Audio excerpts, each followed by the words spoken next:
High বন্ধুরা, কেমন আছেন সবাই? সামিফা কিচেন অ্যান্ড ব্লগে সবাইকে স্বাগত জানাই। এই দেখুন, আমি বড়ি করেছি, মুসুর ডালের ফুলবড়ি। এটা ফুলবড়ি বলা হয়, বাজারে কিনতে পাওয়া যায়। মুসুর ডালের নয়, তবে অন্য মিক্সড ডালের পাওয়া যায় কিনতে। আর কত সুন্দর করে করেছি দেখুন, এত সুন্দরভাবে সিদ্ধ হয়ে যায় এই বড়ি। আমি প্রায় করে থাকি।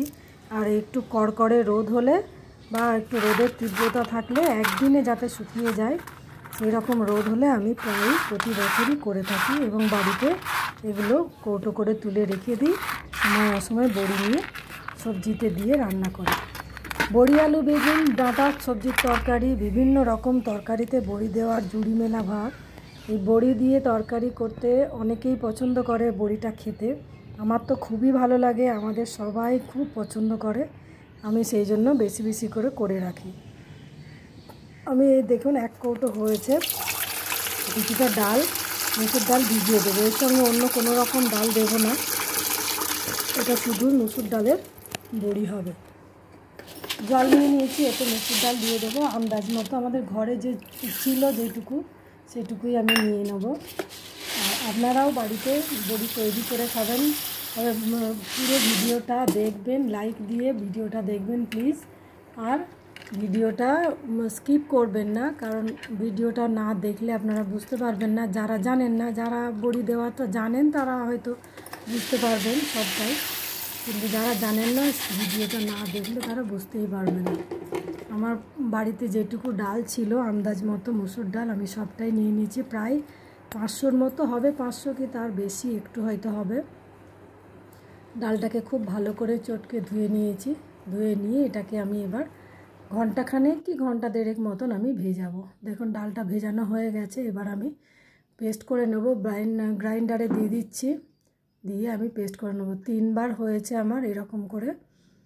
এই বড় গ্রাইন্ডারটা নিয়েছি, আর শুকনো শুকনো করে ডাল ছেঁকে নিয়েছি। দিয়ে 2-3 বার গ্রাইন্ডারটা ঘুরিয়ে তারপরে একটু সামান্য জল দিয়েছি। বেশি জল দিলে পাতলা করলে হবে না, একদমই শুকনো শুকনো মতো ব্লেন্ড করতে হবে। করে নিয়েছি, আমার সবগুলোই করা হয়ে গেছে। এই দেখুন টাইট টাইট মতো হয়েছে, না হলে বড়ি দেওয়া যাবে না, বড়িটা তাহলে ছড়িয়ে যাবে। বড়িটা দেব আমি, এবার দেখাচ্ছি কিভাবে বড়ি দেওয়া হয়। বড়ি দেওয়ার প্রসেস আছে, সবাই কিন্তু সব সময় প্রসেসিং না করে ঠিক প্রসেসে না করে বড়ি দেওয়া যায় না। দিলেও সেটা সিদ্ধ হয় না বা রান্না করে খাওয়া যায় না। বাজারে যে সমস্ত বড়ি পাওয়া যায় ওগুলোতে অনেক সময় ফরম্যাটে তৈরি করা হয়। আমি এটা হাতেই করব, আবার অনেক সময় মেশিনেও করা হয়। আমি বড় বড় থালা নিয়ে নিয়েছি। এই থালাগুলোতে আমি সামান্য তেল মাখিয়ে নিচ্ছি, একদম সামান্য, যাতে বড়িগুলো আটকে না যায়, সেই জন্য সামান্য করে তেল মাখিয়ে নিচ্ছি। এবার এই বড়ির জন্য যে বাটা আমার ডালের ব্যাটারটা, সেই ব্যাটারটাকে আমি খুব ভালো করে ফাটিয়ে নিয়েছি। একদম হালকা হয়ে গেছে। দেখুন দুটো বাটা, এই একটা বাটা আর ওই একটা বাটা, দেখলেই বোঝা যায় এটা সাদাটে মতো হয়ে গেছে। এই কালারটা একটু চেঞ্জ হয়ে গেছে, ওর ভেতরে একদম ফেনা ফেনা মতো হয়ে যাবে। তো তারপরে বড়ি দিতে হয়, নাহলে বেটে নিয়েই বড়ি দিলে হবে না, সে সিদ্ধই হবে না একদম। আর এটা ফেটানো হয়ে গেছে, খুব ভালো করে ফেটিয়েছি, একদম ডালটা হাতে করে তুললেই হালকা হালকা মনে হবে, সেইভাবে ফাটিয়ে নিয়েছি। এবার আস্তে আস্তে থালাগুলোতে বড়িগুলো দিয়ে দেবো। একদম ছোট্ট ছোট্ট করে দিয়েছি, আপনারা চাইলে একটু বড় করেও দিতে পারেন, তবে এরকম ছোট ছোট করে হলে দেখতেও ভালো লাগে। আর তরকারিতে এটা বড়ি তো আসলে ফুলে যায়, একটু বাড়ে, সেই জন্য একটু ছোট ছোট করে ঠিক সাইজ করে আমি দিচ্ছি।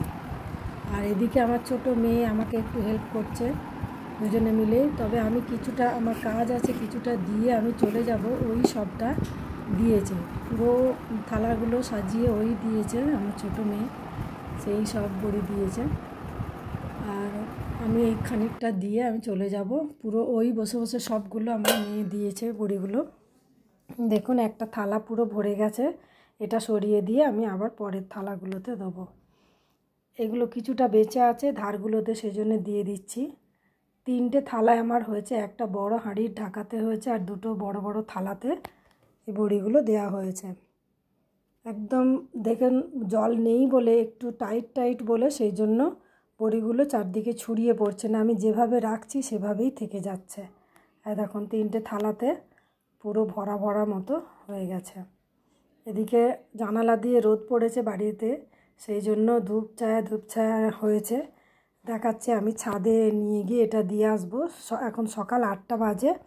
আমি বড়িটা আমার করা হয়ে গেছে, এখন দিয়ে দেবো। একদম সেই বিকেল 5টার সময় তুলে নিয়ে আসবো। পুরো রোদটা খাবে, আর পুরো রোদে না শুকনো হলে কিন্তু গন্ধ হয়ে যায়।